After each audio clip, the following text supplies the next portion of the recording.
পৃথিবীতে যত মিথ্যা মাবুদ আছে আল্লাহ ব্যতীত, এই মিথ্যা মাবুদকে অস্বীকার না করা পর্যন্ত ইল্লাল্লাহ, আল্লাহ সত্যিকারের মাবুদ তার কাছে হবে না। যে মানুষ আল্লাহ ব্যতীত যেখানে আশ্রয় চায়, মাজারে যায়, পীর সাহেবের কাছে যায়, এগুলো আগে অস্বীকার করতে হবে। যতই আমি জিকির করি, সকাল সন্ধ্যায় আমি লা ইলাহা ইল্লাল্লাহ, লা ইলাহা ইল্লাল্লাহ জিকির করে কাঁপায়া দেই, এই কাঁপানোতে কোনো কাজ হবে না। মুহাম্মদ সাল্লাল্লাহু আলাইহি ওয়াসাল্লাম হচ্ছে আমার একমাত্র আদর্শ। তার আদর্শ, তার নীতির বাহিরে আমি কোনো কিছু মানি না। যে আল্লাহ ব্যতীত কেউ গায়েবের অদৃশ্যের খবর জানে, এটা যদি কেউ বিশ্বাস করে তাহলে সে কোনোদিনও ইমানদার হতে পারবে না। যে আমার পীর সাহেবের মুরিদ হও, আর কিছুই লাগবে না। ভাই আমার পীর সাহেব হাসরের ময়দানে জাহাজ নিয়ে উপস্থিত হবে, ভক্তবৃন্দ যারা আছে ওই জাহাজে করে নিয়ে একেবারে জান্নাতের বারান্দায় দিয়ে আসবে। الحمد لله نحمده ونستعينه ونستغفره ونؤمن به ونتوكل عليه ونعوذ بالله من شرور أنفسنا ومن سيئات أعمالنا. من يهده الله فلا مضل له ومن يضلله فلا هادي له. ونشهد أن لا إله إلا الله وحده لا شريك له. ونشهد أن محمدا عبده ورسوله أرسله بالحق بشيرا ونذيرا وداعيا إلى الله بإذنه وسراجا منيرا. أما بعد فإن خير الحديث كتاب الله وخير الحدي حدي محمد صلى الله عليه وسلم وشر الأمور محدثاتها وكل محدثة بدعة وكل بدعة ضلالة وكل ضلالة في النار. فقد قال الله تعالى في كلامه المجيد وفرقانه الحميد: أعوذ بالله من الشيطان الرجيم. بسم الله الرحمن الرحيم. قاف والقرآن المجيد بل عجبوا أن جاءهم منذر منه فقال الكافرون هذا شيء عجيب. أإذا متنا وكنا ترابا ذلك رجع بعيد. قد علمنا ما تنقص الأرض منه وعندنا كتاب حفيظ. عن أبي هريرة رضي الله عنه قال: قال رسول الله صلى الله عليه وسلم: أشهد أن لا إله إلا الله وأني رسول الله لا يلقى الله بهما عبد غير شاك فيحجب عن الجنة. رواه المسلم. قال الله تعالى في كلامه المجيد وفرقانه الحميد: أعوذ بالله من الشيطان الرجيم. بسم الله الرحمن الرحيم. قل لا أقول لكم عندي خزائن الله ولا أعلم الغيب ولا أقول لكم إني ملك إن أتبع إلا ما يوحى إلي. قال الله تعالى: قل إني لا أملك لكم ضرا ولا رشدا. قل إني لن يجيرني من الله أحد ولن أجد من دونه ملتحدا. قال الله تعالى: قل لا يعلم من في السماوات والأرض الغيب إلا الله وما يشعرون أيان يبعثون. قال الله تعالى: قل لا أملك لنفسي نفعا ولا ضرا إلا ما شاء الله ولو كنت أعلم الغيب لاستكبرت لاستكثرت من الخير مسن وما مسني السوء إن أنا إلا نذير وبشير لقوم يؤمنون. আলহামদুলিল্লাহ, যাবতীয় তারিফ, প্রশংসা, গুণগান সেই মহান আল্লাহ রাব্বুল আলামিনের জন্য, যে মহান আল্লাহ রাব্বুল আলামিনের অশেষ মেহেরবানিতে আমরা জুমার দিনে যাবতীয় কাজকর্ম থেকে ফারিগ হয়ে আল্লাহ তাআলার ডাকে সাড়া দিয়ে মসজিদে খুতবায় এসে উপস্থিত হতে পেরেছি। এই জন্য সকলে আল্লাহ পাকের দরবারে শুকরিয়া জ্ঞাপন করছি, আলহামদুলিল্লাহ। দরুদ ও সালাম বর্ষিত হোক বিশ্ব মানবতার মুক্তির দূত আশরাফুল আম্বিয়া মুহাম্মদুর রাসূলুল্লাহ সাল্লাল্লাহু আলাইহি ওয়াসাল্লামের প্রতি। প্রিয় মুসল্লিগণ, আজকে খুতবার সংক্ষিপ্ত আলোচনার বিষয়বস্তু হচ্ছে ইসলাম গ্রহণ ও ঈমান আনয়ন। ইসলাম গ্রহণ ও ঈমান আনয়ন করার ফজিলত, এই বিষয়ে আমরা আজকে গুরুত্বপূর্ণ আলোচনা শুনবো ইনশাআল্লাহ। ওমা তাওফীকা ইল্লা বিল্লাহ আলাইহি তাওয়াক্কালতু ওয়া ইলাইহি উনীব। আমি আপনাদের সামনে নবী করিম সাল্লাল্লাহু আলাইহি সাল্লামের পবিত্র মুখের বাণী, হাদিস, কোরআনে কারিম থেকে কয়েকটা আয়াত তেলাওয়াত করেছি। এর উপরেই আজকে কিছু কথা বলার চেষ্টা করব ইনশাআল্লাহ। ওমা তাওফীকা ইল্লা বিল্লাহ আলাইহি তাওয়াক্কালতু ওয়া ইলাইহি উনীব। প্রিয় মুসল্লিগণ, ইসলাম গ্রহণ, আমরা জানি ইসলাম হচ্ছে সর্বশেষ এবং সবচাইতে গুরুত্বপূর্ণ ধর্ম। এর উপরে আর অন্য কোনো ধর্ম, অন্য কোনো দিন নাই। মহান আল্লাহ রাব্বুল আলামিন বলেন, ইন্নাদ দীনা ইনদাল্লাহিল ইসলাম। আল্লাহর মনোনীত দিন, সেটার নাম হচ্ছে ইসলাম। সেই ইসলাম গ্রহণ করে নিতে হবে। যদি নির্দ্বিধায়, কোনো সন্দেহ ছাড়া আমরা ইসলাম গ্রহণ করে নেই, ইসলামের ছায়াতলে যদি জায়গা করে নেই, তাহলে আমাদের কি প্রাপ্য, আমরা কি পাবো, কি দেওয়া হবে, কি লাভ হবে, আজকে এই বিষয়ে আলোচনা হবে ইনশাআল্লাহ। এবং ঈমান আনয়ন করা মানে ইসলাম এর প্রতি ঈমান আনয়ন করা, বিশ্বাস স্থাপন করা, এই বিষয়ে আজকে আলোচনা হবে ইনশাআল্লাহ। খুব মনোযোগ সহকারে আমরা আলোচনা শুনবো ইনশাআল্লাহ। আন আবি হুরায়রা রাদিয়াল্লাহু আনহু قال قال رسول الله صلى الله عليه وسلم।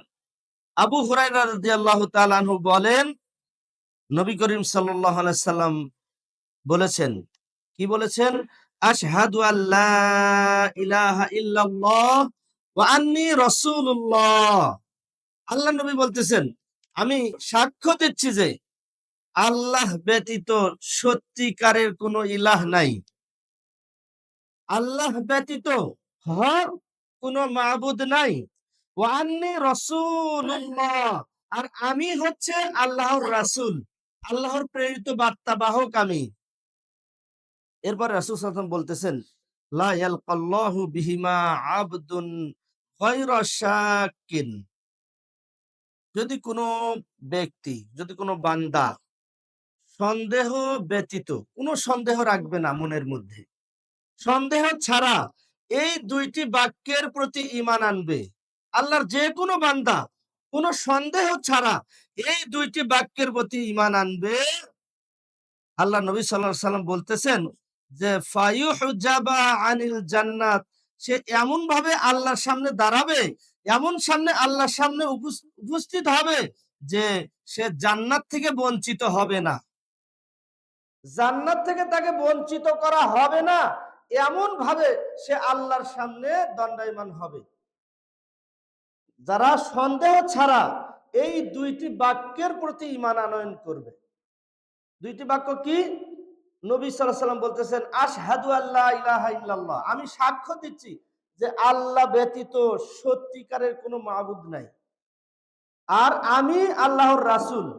তাহলে এই দুইটা কথা, এই দুইটা কথার উপর ঈমান আনলে আল্লাহ নবী বলতেছেন যে যে কেউ সন্দেহ ছাড়া ঈমান আনবে, কোনো সন্দেহ সংশয় থাকা যাবে না। যদি ঈমান আনে তাহলে সে এমন ভাবে আল্লাহর সামনে দণ্ডায়মান হবে যে সে জান্নাত থেকে বঞ্চিত হবে না, তার মানে সে জান্নাত পাবে। এটা হচ্ছে সন্দেহ ছাড়া ইসলামের প্রতি যে বিশ্বাস, ইসলামের মূল মন্ত্র দুইটি, সেই মূল মন্ত্রের প্রতি বিশ্বাস আনয়ন করলে সে জান্নাত থেকে বঞ্চিত হবে না, জান্নাত লাভ করবে। সুবহানাল্লাহ। এটা মুসলিম শরীফের হাদিস। সম্মানিত উপস্থিতি, এখানে দুইটি বাক্যের প্রথমটা হচ্ছে লা ইলাহা ইল্লাল্লাহ। এই লা ইলাহা ইল্লাল্লাহর মধ্যে দুইটি অংশ আছে। প্রথম অংশটা হচ্ছে না বোধক অংশ, আর দ্বিতীয় অংশ হচ্ছে হা বোধক। প্রথম অংশটা হচ্ছে কি? লা ইলাহা, কোনো ইলাহ নাই, এটা হচ্ছে না বোধক। তার মানে এই দুইটি অংশের কোনো ইলাহ নাই, সত্যিকারের কোনো ইলাহ নাই, এটা আগে অস্বীকার করতে হবে। এটা অস্বীকার না করলে দ্বিতীয় বাক্য তার পরিপূর্ণতা লাভ করবে না, সে মুসলিম হতে পারবে না। প্রথম অংশটা আগে সমস্ত মিথ্যা মাবুদকে আগে অস্বীকার করতে হবে। পৃথিবীতে যত মিথ্যা মাবুদ আছে আল্লাহ ব্যতীত, মানুষ যেখানে আশ্রয় চায়, মানুষ যেখানে মঙ্গল কামনা করে, অথচ সেখানে মঙ্গল নাই, মিথ্যা মাবুদ। এই মিথ্যা মাবুদকে অস্বীকার না করা পর্যন্ত ইল্লাল্লাহ, আল্লাহ সত্যিকারের মাবুদ তার কাছে হবে না। আর এটা যদি পরিপূর্ণ না হয় তাহলে সে এই কালেমার দ্বারা ঈমানদারও হতে পারবে।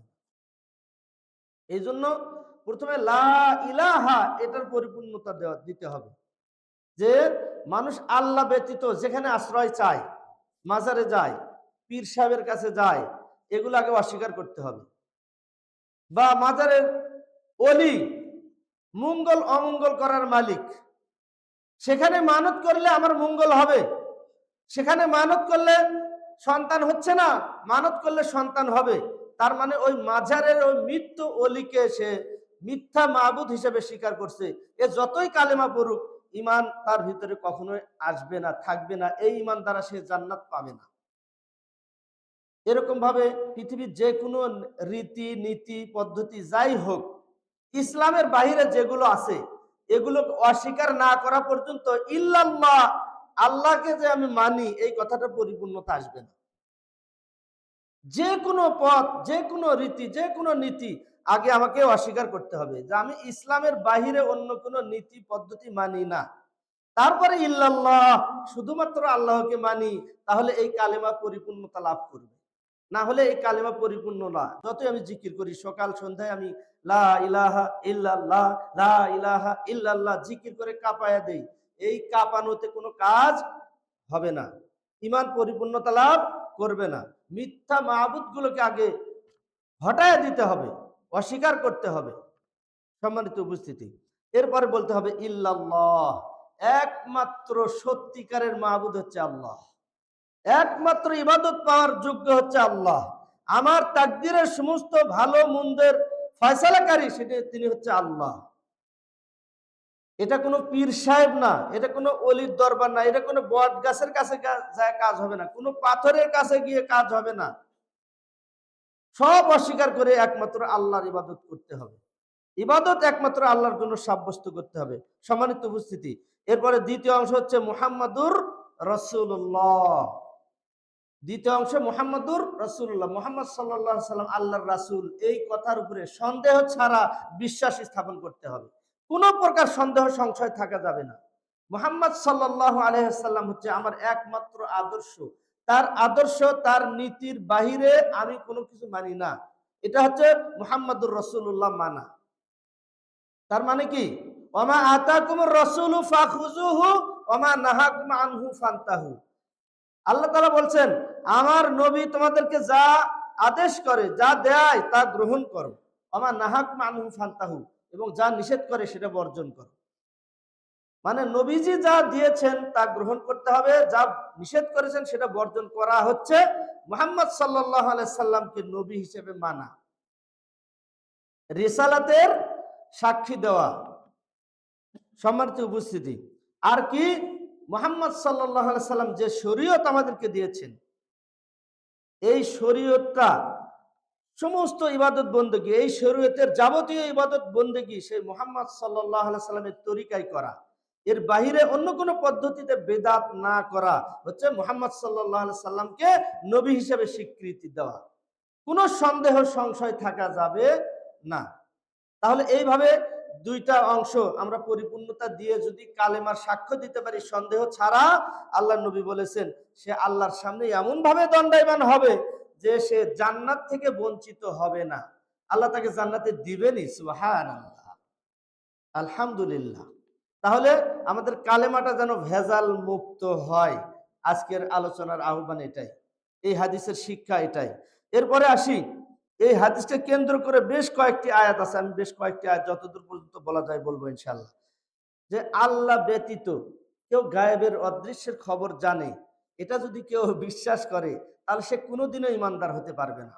এমনকি মুহাম্মদ সাল্লাল্লাহু আলাইহি সাল্লাম আল্লাহর প্রেরিত দূত, পছন্দনীয় বান্দা, তার রাসূল, সেই রাসূলও গায়েবের খবর জানে, এরকম বিশ্বাসও যদি কেউ করে তার কালেমা পরিপূর্ণ হবে না, এই অপূর্ণ কালেমা দিয়ে সে জান্নাত লাভ করতে পারবে না। এই বিষয়ে আয়াতগুলো নাজিল হয়েছে, বেশ কয়েকটি আয়াত। প্রথমে আসি সূরা আনআম 50 নম্বর আয়াত। আল্লাহ তাআলা বলেন, কুল্লা আকুলু লাকুম ইনদি খাযাইনুল্লাহি ওয়ালা আলামুল গায়বা ওয়ালা আকুলু লাকুম ইন্নী মালাকুন। আল্লাহ রাব্বুল আলামিন বলেন, কুল, হে নবী, আপনি আপনার উম্মতদেরকে বলে দেন কি, লা আকুলু লাকুম ইনদি খাযাইনুল্লাহ, আমি তোমাদেরকে বলি না, আমি তোমাদেরকে এই কথা বলি না যে আল্লাহ তাআলার ধন ভান্ডার আমার কাছে আছে, এটা আমি তোমাদেরকে বলি না। ওয়ালা আলামুল গায়বা, আর এটাও আমি বলি না যে গায়েবের খবর আমি জানি, অদৃশ্যের খবর আমার জানা আছে, এটাও আমি বলি না। ওয়ালা আকুলু লাকুম ইন্নী মালাকুন, তোমাদেরকে আমি এটাও বলি না যে আমি ফেরেশতা। ইন আত্তাবিউ ইল্লা মা ইউহা ইলাইয়া, আমি অনুসরণ করি আমার উপরে যা ওহী করা হয় তার, এর বাহিরে আমি কিছুই না।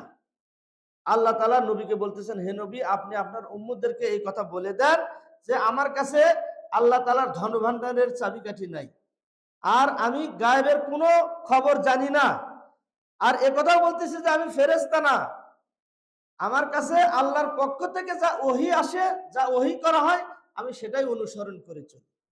তার মানে এই আয়াত দ্বারা এটা স্পষ্ট হলো যে মুহাম্মদ সাল্লাল্লাহু আলাইহি সাল্লাম গায়েবের খবর জানে না, আল্লাহর ধনভাণ্ডার বন্টন করার মালিক তিনি না, আল্লাহর ধনভাণ্ডারের চাবিকাঠি তার হাতে নাই। মুহাম্মদ সাল্লাল্লাহু আলাইহি ওয়াসাল্লাম যা কিছু বলেন আল্লাহর পক্ষ থেকে ওহী হয়, সেটা প্রচার করেন, সেটা অনুসরণ করেন, নিজে মানেন, উম্মতদেরকে দাওয়াত দেন। এটা হচ্ছে মুহাম্মদুর রাসূলুল্লাহ সাল্লাল্লাহু আলাইহি সাল্লামের কাজ। যেখানে মুহাম্মদ সাল্লাল্লাহু আলাইহি সাল্লামের মতো চূড়ান্ত নবী, শেষ নবী, যার পরে আর কোনো নবী নাই, যিনি নবীদের নবী, সেই নবী যদি গায়েবের খবর না জানে, সেই নবীর কাছে যদি আল্লাহর ধনভাণ্ডার যদি না থাকে, সেই নবী ফেরেশতাও না, তাহলে আমরা দেখা যায় যে এমন কোন ওলি আউলিয়াকে এমন সাব্যস্ত করতেছি যে ওলি আউলিয়ারা সব জানে, তারা চোখ বন্ধ করে একেবারে সব খবর কয়ে দিবার পারে। এটা ভুল, এই আয়াতের বিপরীত কথা এটা। তবে আল্লাহ রাব্বুল আলামিন ওহী নাজিল করার ক্ষেত্রে নবী সাল্লাল্লাহু আলাইহি সাল্লামকে কোনো অদৃশ্য বিষয় যদি জানানোর প্রয়োজন মনে করতেন, তাহলে সেই বিষয়টা তাকে জানায় দিতেন, সেটাকে গায়েব বলা যায় না, সেটাকে গায়েব বলা যায় না। এরকম কিছু কিছু বিষয় নবী সাল্লাল্লাহু আলাইহি সাল্লামকে জানানো হয়েছে। তাহলে যেখানে মুহাম্মদ সাল্লাল্লাহু আলাইহি সাল্লাম গায়েবের কোনো বিষয় তিনি বলতে পারেন নাই, তিনি গায়েবের মালিক ছিলেন না, সেখানে সাধারণ কোনো কাউকে গায়েবের খবর জানে এরকম বিশ্বাস করা, এটা একেবারেই মানে ইমানের পরিপূর্ণতা কোনোদিনও আসবে না। সম্মানিত উপস্থিতি, মহান আল্লাহ রাব্বুল আলামিন আরো বলেন, কুল ইন্নী লা আমলিকু লাকুম দাররান ওয়ালা রাশাদা। আল্লাহ রাব্বুল আলামিন বলেন, কুল, হে নবী আপনি বলে দেন, ইন্নী লা আমলিকু লাকুম দাররান ওয়ালা রাশাদা, আমি তোমাদের সুপথে পরিচালিতকারী এবং তোমাদের ক্ষতি সাধনকারী নই।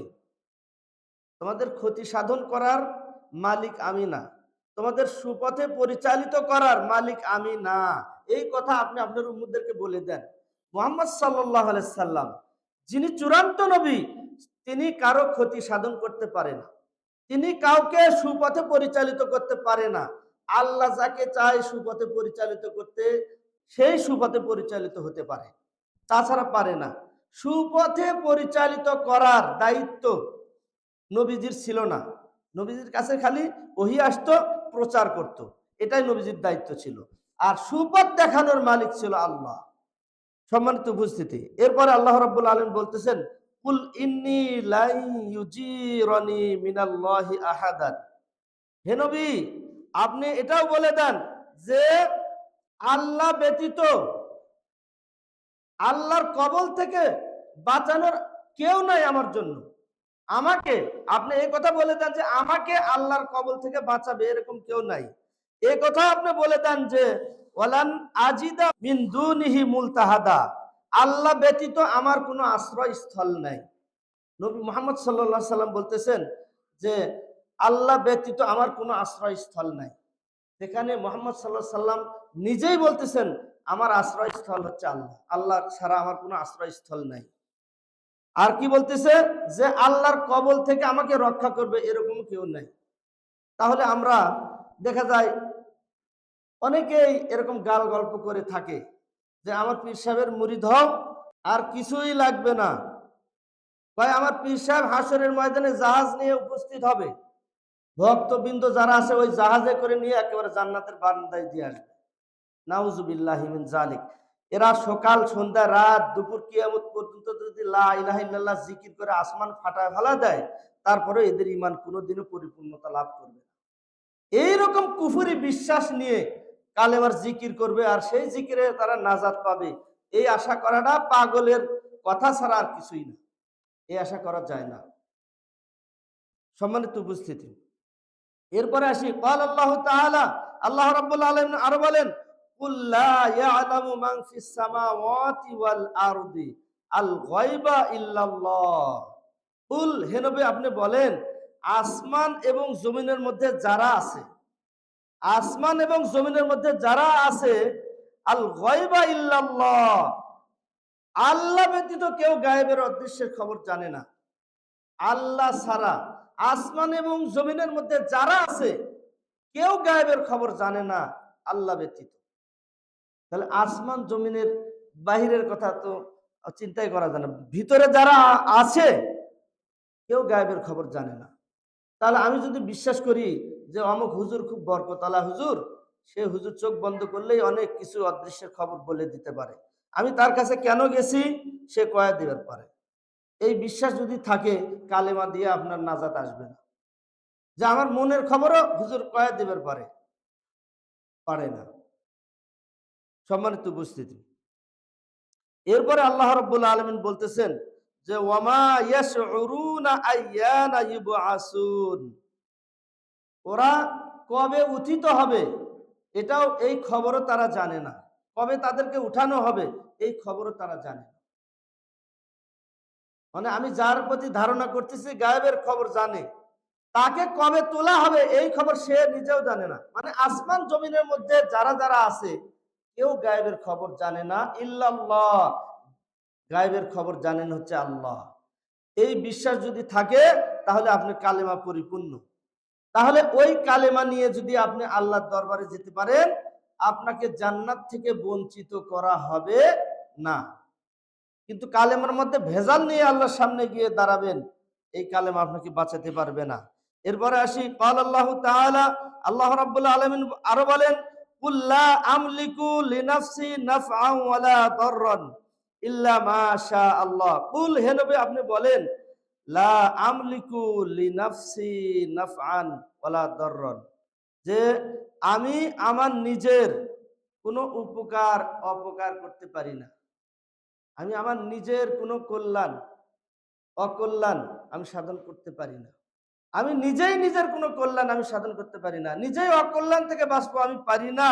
ইল্লা মা শা আল্লাহ, তবে আল্লাহ যদি চায় সেই কথা আলাদা। আল্লাহ যদি আমার ক্ষতি চায় সে ক্ষতি হয়ে যাবে, আল্লাহ যদি আমার ভালো চায় সেটা ভালো হয়ে যাবে। কিন্তু আমি আমার নিজের ভালো করব, আমি আমার নিজের মন্দ করব, এই মালিক আমি না, মালিক হচ্ছে আল্লাহ। এরপরে বলতেছে, আপনি বলে দেন ওয়ালাউ কুনতা আলামুল গায়বা, যদি আমি গায়েবের বিষয়ে জানতাম, লাস্তাকসারতু মিনাল খায়র, তাহলে আমি বহু কল্যাণ সাধন করে নিতাম। নবীকে বলতেছে, হে নবী, আপনি আপনার উম্মতদেরকে বলে দেন, যদি আমি গায়েবের ব্যাপারে খবর জানতাম তাহলে আমি আমার অনেক কল্যাণ সাধন করে ফেলতাম। আর কি, অমা মাসানিয়াসু, কোনো অমঙ্গল আমাকে স্পর্শ করতে পারতো না। অথচ আমরা জানি নবী সাল্লাল্লাহু আলাইহি সাল্লামকে সিজদায় গেছে, মাথার উপরে ভুঁড়ি চাপা দেওয়া হয়েছে। যদি গায়েবে যদি জানতেন যে ভুঁড়ি চাপায় দেওয়া হবে, আগে আল্লাহ আকবার কা সিজদা থেকে সোজা হয়ে উঠতেন, তাহলে তো ভুঁড়িটা মাথার উপর দিয়ে কষ্ট দিতে পারত না। যদি জানতেন যে ওহুদের ময়দানে আমার দাঁত শহীদ হয়ে যাবে, আমার মাথার মধ্যে লোহার কড়া ঢুকে যাবে, তাহলে অবশ্যই সেখানে আগে থেকেই নিজের প্রোটেকশন নিতেন। নবীজি গায়েবের খবর জানেন না। নবীজি যদি না জানেন তাহলে সেই নবীর উম্মত হায়া অমুক অলি, অমুক গাউস, অমুক কুতুব, তারা গায়েবের খবর জানে, তারা অদৃশ্য বিষয় জানে, এই বিশ্বাস হচ্ছে কুফরি বিশ্বাস। এই বিশ্বাস করলে ওই ব্যক্তির ঈমান থাকে না। এই বিশ্বাস কুফরি বিশ্বাস। এই বিশ্বাস নিয়ে আপনি আল্লাহর সামনে দণ্ডায়মান হবেন, জান্নাত আপনাকে দেওয়া হবে না। সম্মানিত উপস্থিতি, আল্লাহ রাব্বুল আলামিন বলতেছেন, হে নবী আপনি বলে দেন, ইন আনা ইল্লা নাযীরু ওয়া বাশীরুল লিকাউমি ইউমিনুন, আমি তো শুধুমাত্র ভীতি প্রদর্শনকারী আর হচ্ছে সুসংবাদদাতা ঈমানদার সম্প্রদায়ের জন্য। আমি ঈমানদার সম্প্রদায়ের জন্য ভীতি প্রদর্শক, ভীতি প্রদর্শনকারী এবং সুসংবাদদাতা, এটা দায়িত্ব দিয়ে আল্লাহ তাআলা আমাকে পাঠিয়েছেন, এর বাহিরে কিছুই না। তাহলে আমরা এই আয়াত থেকে বুঝতে পারলাম আমাদের প্রিয় নবী সাল্লাল্লাহু আলাইহি সাল্লাম গায়েবের খবর জানতেন না। আল্লাহ তাআলা নবীকে আরো বললেন, হে নবী আপনি বলেন, কুল ইন্না সলাতি ওয়া নুসুকি ওয়া মাহইয়ায়া ওয়া মামাতি লিল্লাহি রাব্বিল আলামিন, হে নবী আপনি বলে দিন যে ইন্না সলাতি, নিশ্চয় আমার সালাত, ওয়া নুসুকি আমার কুরবানি, ওয়া মাহইয়ায়া আমার হায়াত আমার জীবন, ওয়া মামাতি আমার মরণ, লিল্লাহি রাব্বিল আলামিন বিশ্ব জগৎ প্রতিপালক আল্লাহর জন্য, আপনি বলে দিন। সম্মানিত উপস্থিতি, তাহলে আমরা আয়াত এবং হাদিসগুলো থেকে যেটা বুঝতে পারলাম যে নবীজি গায়েবের খবর জানতেন না, বা নবীজি নিজেও নিজের কল্যাণ অকল্যাণ করার ক্ষমতা রাখতেন না। নিজের যখন রাখতেন না, অন্য কারো তো কথাই আসে না। তাহলে এই আয়াত থেকে হাদিস থেকে আমরা এটা শিক্ষা নিতে পারি যে কোনো মাজারে কোনো ওলি সে আমার কোনো মঙ্গল অমঙ্গল করার ক্ষমতা রাখে না। নবীজি যদি না পারে, মাজারের ওলি কেমনে পারবে? কিন্তু এরপরেও আমি দেখছি বগুড়াতে, আপনারা যারা বগুড়া শহরে গেছেন, বনানী থেকে যে শহরের ভিতরে রাস্তা ঢুকছে, মাঝখানে দেখবেন যে একটা মাজার আছে। ড্রাইভার সাহেবরা কি করে, গাড়ি নিয়ে যাওয়ার সময় ওই মাজারের গেটের সামনে গিয়ে স্লো করে। ওরে সর্বনাশ, এখানে যদি স্লো না করে যদি জোরে টেনে যায়, এই অলির বদ নজরে গাড়ি অ্যাক্সিডেন্ট হয়ে যায়। তখন সে কি করে, ওখানে স্লো করে। আবার অনেক ড্রাইভার সাহেবরা আছে, ভক্তি শ্রদ্ধা নিয়ে পকেট থেকে কিছু বের করে ওখানে দেয়, যে এখানে যদি কিছু দান করি অ্যাক্সিডেন্ট হওয়া থেকে বেঁচে যাব। এই ড্রাইভার সাহেব কিয়ামত পর্যন্ত যদি লা ইলাহা ইল্লাল্লাহ কালেমার জিকির করে, হজ করে আসে যদি 100 বার, সে যদি জাকাত দিয়ে একবারে দান সদকা করে যদি তার সমস্ত সম্পদ বিলীন করে দেয়, এই ড্রাইভার সাহেব পুরো দিন তার এই ঈমান দ্বারা আল্লাহর দরবারে নাজাত পাবে, দন্ত নয় কারে না, নাজাত পাবে না। যদি পেয়ে থাকে, কোরআনের আয়াতগুলোকে মিথ্যা ঘোষণা করতে হবে। এরকম আমি নিজের চোখে দেখেছি। আমি গাড়ির মধ্যে বসে আছি, মাজারের গেটে ড্রাইভার সাহেব স্লো করে দিচ্ছে, পকেট থেকে টাকা বের করে সেখানে দিচ্ছে। তার মনের ধারণা মাজারের যে অলি শুয়ে আছে নিশ্চয় সে কল্যাণ অকল্যাণ করার ক্ষমতা রাখে। সে মরে গেছে কবে, আর কি ধারণা নিয়ে বসে আছি। নাউজুবিল্লাহি মিন যালিক, নাউজুবিল্লাহি মিন যালিক। এরকম আরো কত কথা কব। আমি যে মাদ্রাসাতে পড়তাম, বৃহস্পতিবারের দিন সারা এলাকার মানুষ পানির বয়াম নিয়ে উপস্থিত হতো। লাল কাপড় দিয়ে ঢাকা আছে, পানির বয়াম বৃহস্পতিবার দিন রাত্রে কাপড়ের নিচে ঢুকে দিত। তাদের ধারণা, ওরা কয় মোল্লাজির গোর, মোল্লাজির গোর নামে পরিচিত। তাদের ধারণা কি, যে বৃহস্পতিবার দিন রাত্রে আমরা কি করব, পানি রেখে যাব, রাত্রিবেলা ওই আল্লাহর ওলি পানিতে ফু দিয়ে দিবে, সকালবেলা ওটা নিয়ে যা খাবো, অসুখ ভালো হয়ে যাবে। নাউজুবিল্লাহ মিন যালিক, নাউজুবিল্লাহ মিন যালিক। এর চাইতে কুফরি বিশ্বাস আর হতে পারে না। তখন খুব ছোট ছিলাম, বুঝি নাই। আমরা খুব ছোট, কেবল হেফজ শুরু করব, এখনো হেফজ শুরু করি নাই, কোরআন নাজেরা পড়ি, হয়তোবা 7-8 বছর বয়স। দেখা যাচ্ছে মানুষ অনেক বয়াম, মানে শখানিক বয়াম এক জায়গায় হয়ে যেত। এই কুফুরির আখড়া এখনো অনেক আছে, অনেক আছে, অনেক আছে। মানুষ এই কুফুরির মতবাদ নিয়ে এখনো পড়ে আছে। এজন্য আমরা সাবধান হব ইনশাআল্লাহ। এই জাতীয় কোন কুফুরি কাজের সাথে আমরা সম্পর্ক রাখবো না। আমরা একমাত্র মঙ্গল অমঙ্গলের মালিক আল্লাহকেই জানবো। গায়েবের চাবিকাঠি আল্লাহর হাতেই। যেখানে বিশ্ব নবী মুহাম্মদ সাল্লাল্লাহু আলাইহি সাল্লামকে দেওয়া হয় নাই, সেখানে অন্য কারোর মধ্যে থাকার তো কোনো প্রশ্নই আসে না। আমরা সাবধান হব ইনশাআল্লাহ। তাহলে আমাদের ঈমানটা পরিপূর্ণ হবে। আল্লাহ তাআলা আমাদের কবুল করুন, আল্লাহুম্মা আমিন। আমরা যেন শিরিক মুক্ত ঈমান গঠন করে হাসরের ময়দানে আল্লাহর সামনে দণ্ডায়মান হতে পারি। আল্লাহ আমাদের সকলকে কবুল করে নিন, আল্লাহুম্মা আমিন। ওয়া আখির দাওয়ানা আলহামদুলিল্লাহি রাব্বিল আলামিন। আসসালামু আলাইকুম।